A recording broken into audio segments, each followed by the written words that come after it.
discussed MK Ultra and similar programs. Anyways, By the way, thank you for listening. this and, is in the we'll lawsuit. check out the next chapter. It's truly amazing. Like I read through it. I read the pages where I was mentioned. And it is amazing that just take a minute, just zoom out for a minute, okay? Because, by the way, and even though I was being facetious about movies, Weapons is amazing, and Naked Gun is great. I saw Naked Gun, and that's great. So, I am not as black pill on movies as I was. I do believe it. I'm working on stuff, and other people I know are working on stuff, very talented people. I think there's more to this than just, hey, there's people on the internet all the time, which is great. But there's also the ability to execute and do things well on other platforms. And I'm not giving up on movies. I don't think anyone should. I don't think anyone should, contrary to what I may have said last week. I'm not always right. Well, when we look at how big podcasting has gotten, weirdly, I don't know why this one did it for me in the election and the dumb interviews on CNN. None of it mattered. My friends are in arenas and stuff. That didn't matter. It was this lawsuit. I just thought it was very funny.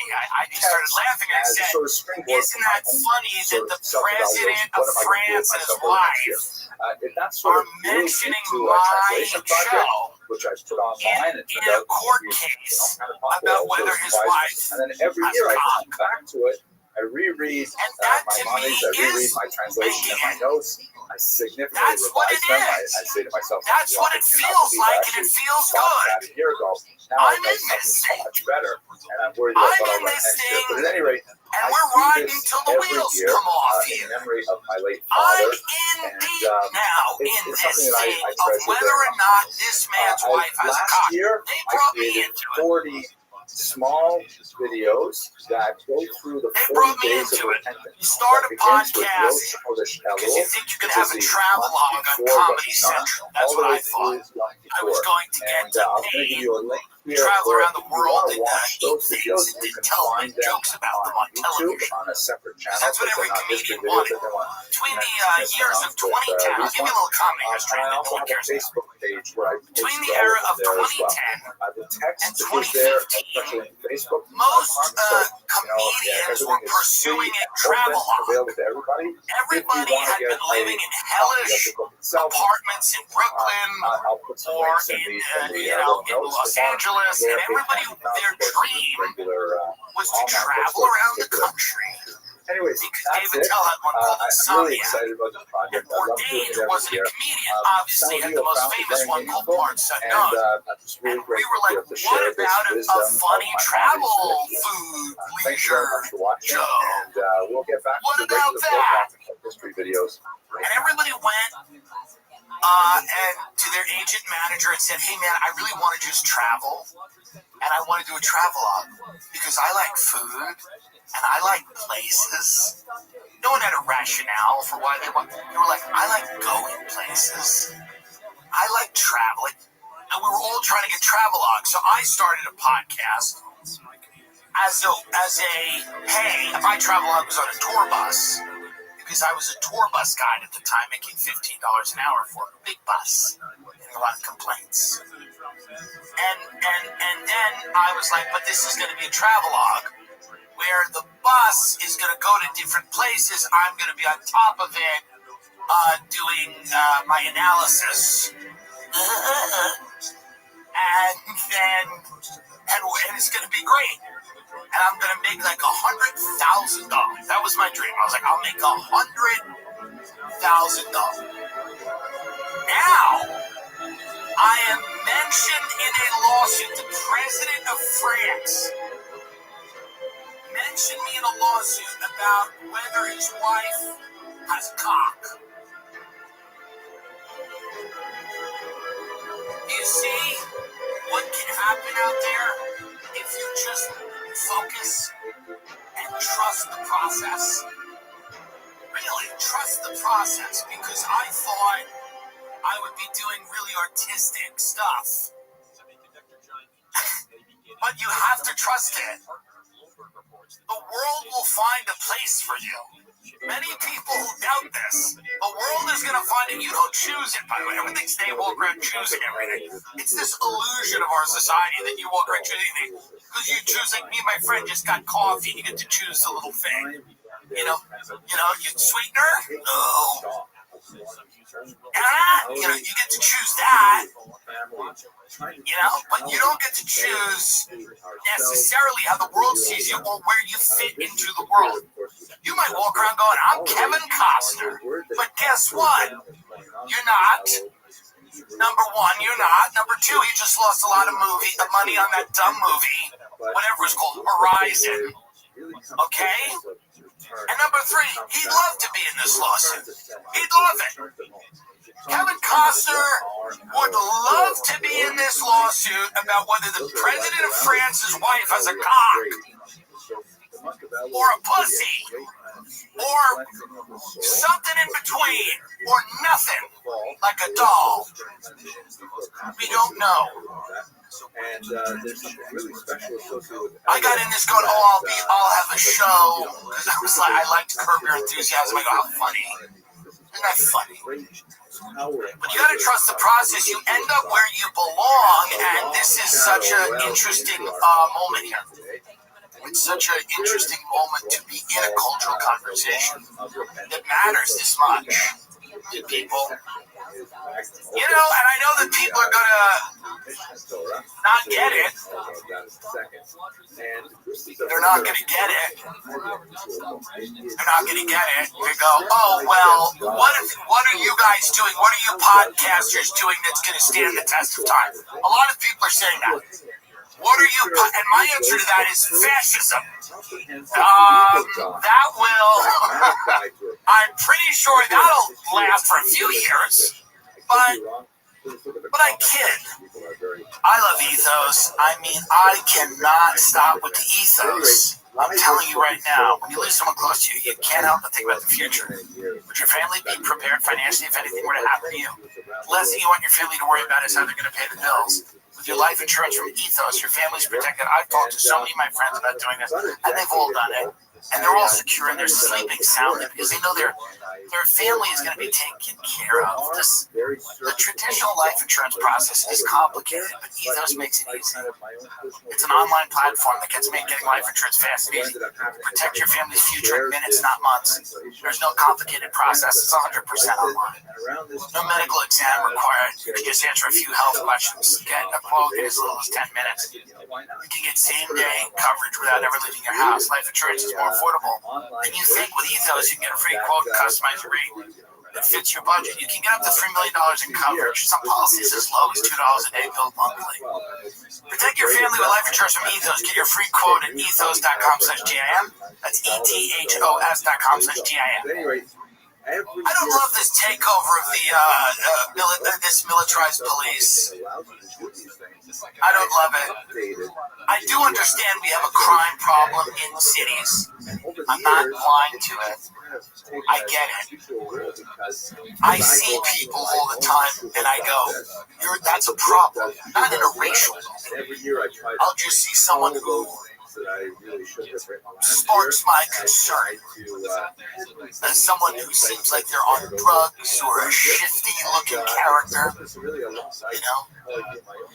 and I'll say somebody's got to deal with that. But it's got to be the cops, right? We don't need National Guard, or do we? I don't know that we do. All the stuff that's happening right now, the militarized police, the Palantir building the list. I don't love all of this. It seems like the precursor to the next thing. And the next thing might be much worse than this one. Maybe not. But what are they? Is this? Get up. What is this? Big Balls got beat up. Elon Musk's guy got beat up. And then now we've got the military in D.C. because he tried to help a carjacking victim. Well, that's your first mistake. I don't get involved, by the way.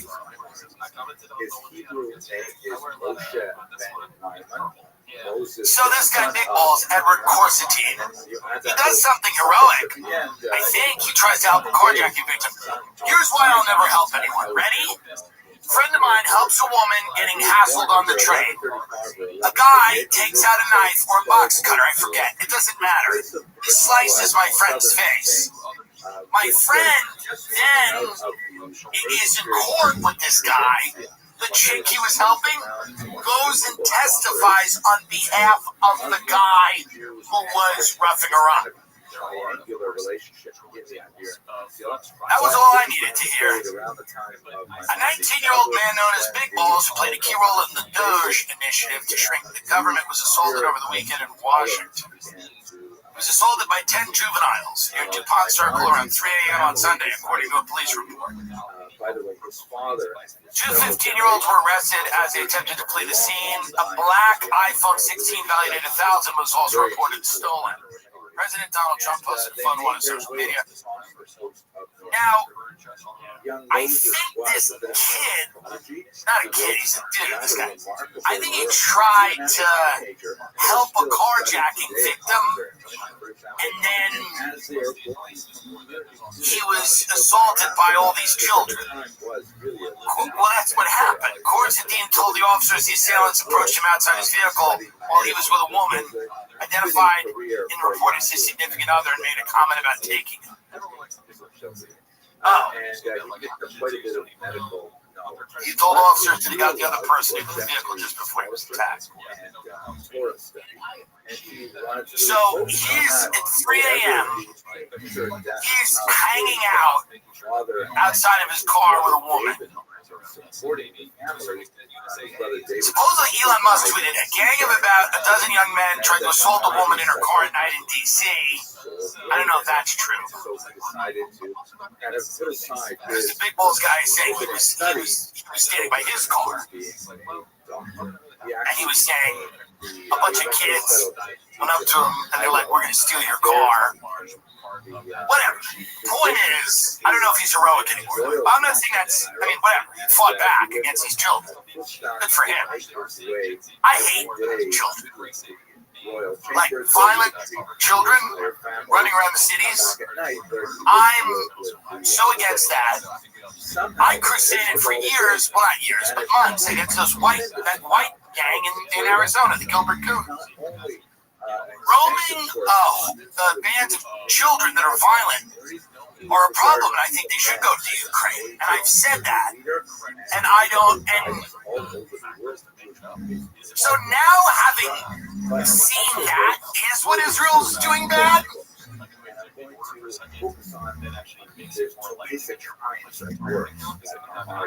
are you thinking, caps on? My point is this. It's a violent city, DC. These are violent cities. The cities are violent, folks. They're just violent. What are you going to do? I don't know that you can have you got to beef up the police force. You don't want military. No one's going to want to visit this country. Tourism's already dropping. Vegas hotel rooms are down like 33%. Nobody wants to be in a city where there's military everywhere. It's like after 9/11. It wasn't like great when there was just people like National Guard walking around for years after 9/11. It gives you this eerie feeling. I don't think anybody wants to really visit a city where there's just going to be like National Guard everywhere.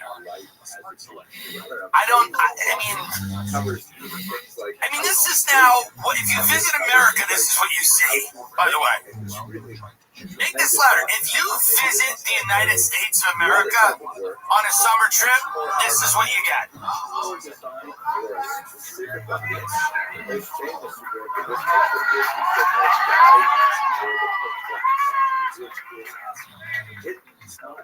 What are they doing? Listen, you need cops, but you gotta just have cops. Get with the military everywhere in the city. It's like this country really does have a fascist kind of wet dream where they like the idea of the military so much. Now we all need a military. I respect the people in the military. They've done things that are genuinely heroic. But no one in America fantasizes about the military saving those girls from the Texas camp. No one thinks of the military or the National Guard being used in that capacity of there's a girl being taken by the river. Got her. No one thinks that. Everyone thinks about these guys just bashing the skull in of someone on the street. And everybody, nobody thinks that will ever be them. Like nobody. It's like when all the canceling was going on, and the people that were on the top were like getting people fired and trying to get their banks to debank them. And cancel culture is kind of goofy when we think about it now. But in the height of it, there were people that were losing their livelihoods, their lives. They couldn't get a bank account. It was crazy. They were not able to earn any money. People wanted them to not be on Uber. And these weren't the craziest people. There was people that said something on Twitter somebody didn't like, wrote an article someone didn't like. And all of those people that were wielding that power never imagined that maybe that power would be used on them. They never thought that. They were never like, well, maybe if we get all these people fired, that one day they're going to find a way to take this weapon and turn it back on us and get us fired, which of course happened. And now you're like, there's people that are applauding like the military in the street and the show of strength. But does no one imagine that at any given time the government could just decide that you're an enemy of the state? Oh, you don't like... I mean, here's the other thing. This thing that's going on in Israel is incredibly unpopular. Even though Brannigan, there's a great article on foreign policy we're going to go into in a minute. When you're pursuing a course or you're funding a country to do something that's wildly unpopular, okay? You need to start thinking about quelling the significant protests and civil unrest that you're going to have. If you throw a bunch of people off Medicare to do that, to give Israel the money to do this, people are going to get pissed. They're going to be in the streets, and then you're going to go, how do we handle this? Bring in the guard. Bring in the militarized federal takeover of the police. This is anticipation because people are going to be unhappy. People are going to be unhappy. Luigi Mangione is not the beginning and the end of that story. People are going to act out in violent ways. I'm not for that. I don't want it. Obviously, I don't want it. But even peaceful protests with slogans that people don't like are going to be considered violent threats, and you're going to be serving jail time. What's going on in the UK right now, and I don't think people know about it, it's so fucking nuts. People are going to jail in the UK for a tweet. It's not a tweet anymore, it's whatever it's called, X. Fuck it. People are going to jail in the UK for like social media posts. They're saying something. Now, yes, would I like some members of my family to go to jail because of what they read on social media? Sure. But as a policy, no. And I'm not talking about like go kill someone at that address, like where it's clearly like, okay. I'll defend a lot, but when you start, we're not even talking about that.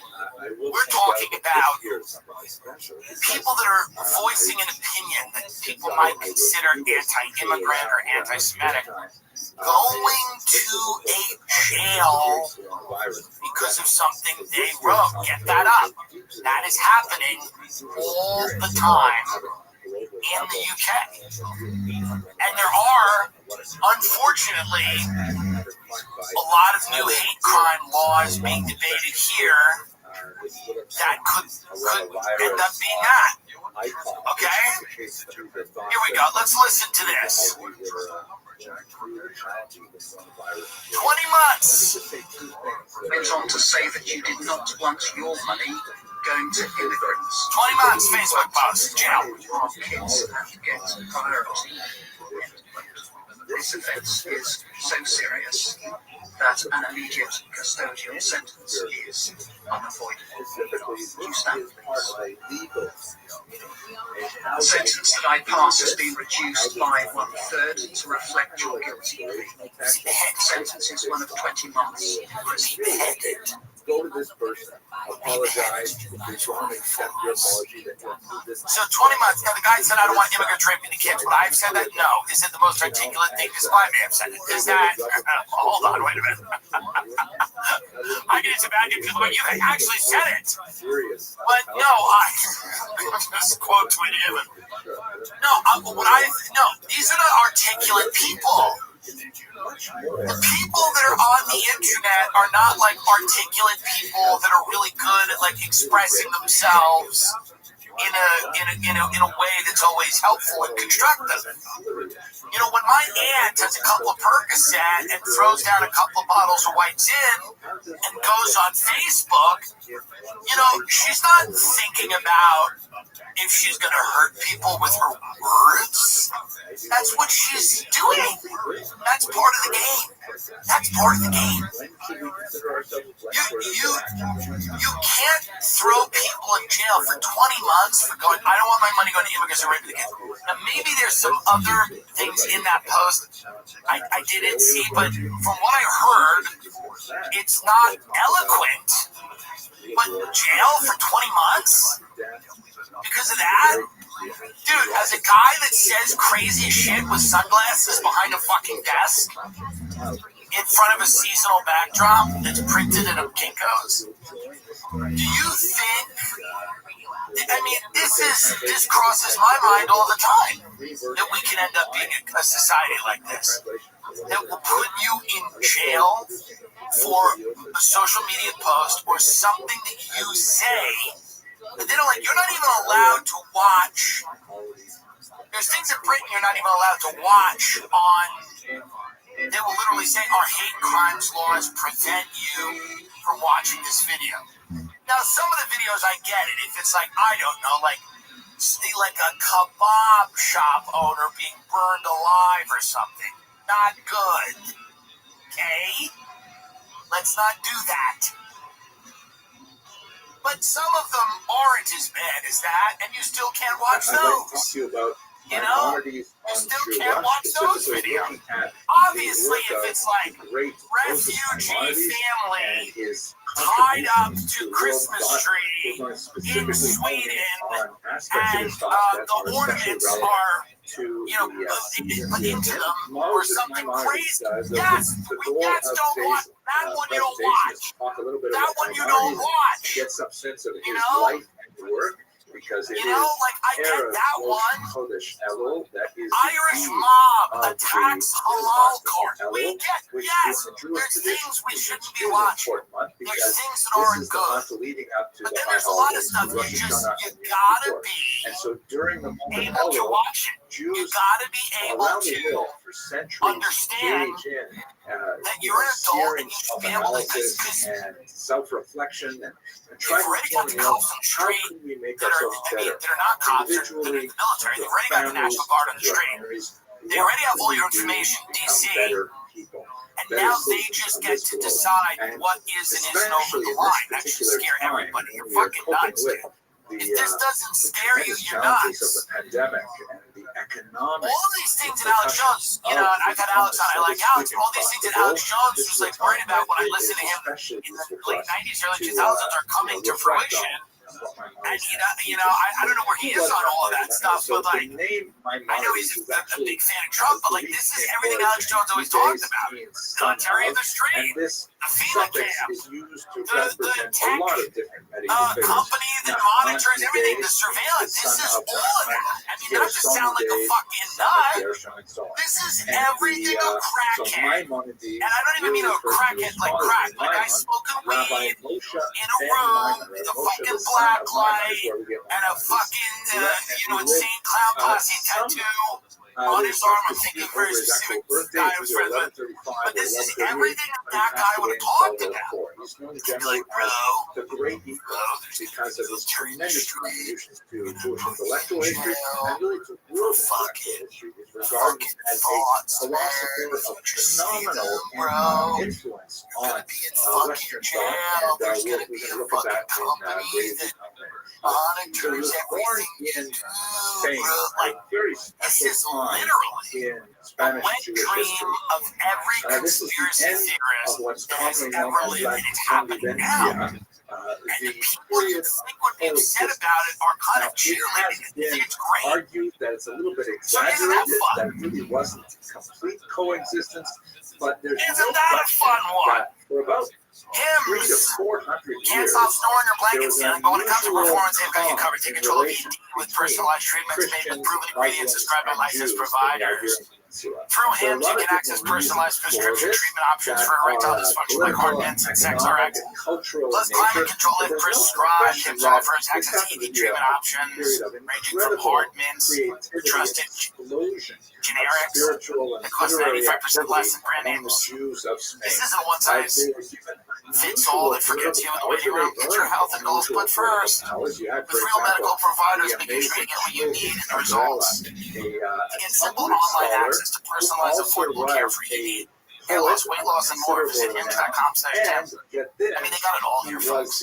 That's hims.com/Tim for your free online. Visit hims.com/Tim and it rhymes. How is that Actual price will depend on products and subscription plan. Feature products include compounded drug products which the FDA does not approve or verify for safety, effectiveness, or quality. Prescription required. See website for details, restrictions, and important safety information. A Miami La Quinta Inn went viral after video shows weird virtual check-in with remote reception.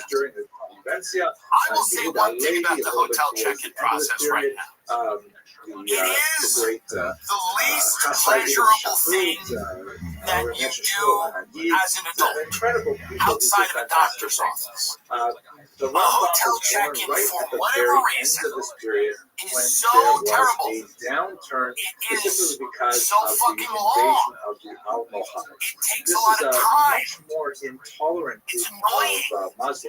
You're asked to produce all kinds of things. You're asked meaningless questions back and forth. They ask you if you need for them, if they need to explain to you like what an elevator is. He had to flee with his they're family completely, the Iberian Peninsula.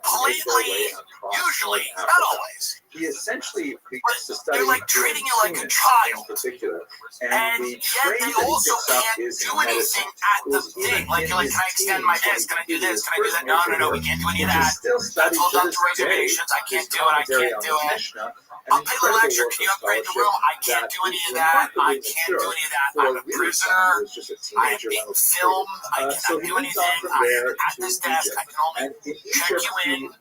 This is done. So of all of the different processes they are going to get automated, with his family together on and it's already happening. I already know people that show up at these hotels and they have an app on the phone and it opens the door. It's already going in that direction. Unfortunately, but let's check out this. David, this is a virtual hotel check-in, which, by the way, right now I'm saying already it's not that bad. I've had much worse in person. Let's take a look at this. Very heavily dependent on him, not only financially but also emotionally. He was very close with David. At any rate, this meant that the family, Maimonides' family, were now in Penury because they had lost their fortune at sea as well. And so Maimonides put out his shingle and he became a medical doctor. He ended up reaching really the heights of medical fame at that time, and he was actually hired by the vizier of Egypt, the highest ranking figure in the Egyptian government, to be his personal physician and that of his family. So he actually lived in a town called Fustat, which is within donkey's commute of I understand what people should look at because we're not hiring an American to do that job. Personal correspondence. We're not going to put a physical American typical day in that job. We're going to have someone do it from another country. Into outlaw that, by the way. If Trump's going to rip all these people out of a high school graduation, outlaw that. Laquita shouldn't be able to do that. And by the way, that was not even that bad either. But if you're going to be all America first, outlaw that. Outlaw Laquita hiring a guy. He's probably in the next room. He's like, I'm not in there. He's like, I'm sitting in the next room. He's just in an air conditioned room with Laquita. But that shouldn't be allowed. You shouldn't be able to just hire some dude to sit in India and check fucking